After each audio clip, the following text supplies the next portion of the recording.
Hello everyone, in this video I'm going to share a step-by-step tutorial on how to add a photo on Mega account. So first we're going to go to the Mega app. As I told you, guys can find it on the App Store, Play Store.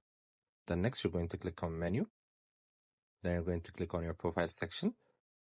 Then there's the part where it says change profile image. So you're going to click on it and choose from photos, or you can capture it live there and then. Once you choose it, it's going to be displayed in your profile section. So that's how you basically do it. It's an easy tutorial.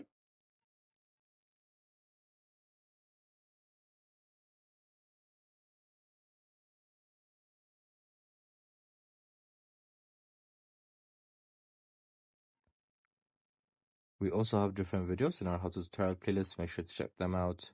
I hope you guys like this video. Subscribe for more, like for more, share for more. I hope to see you again. Goodbye.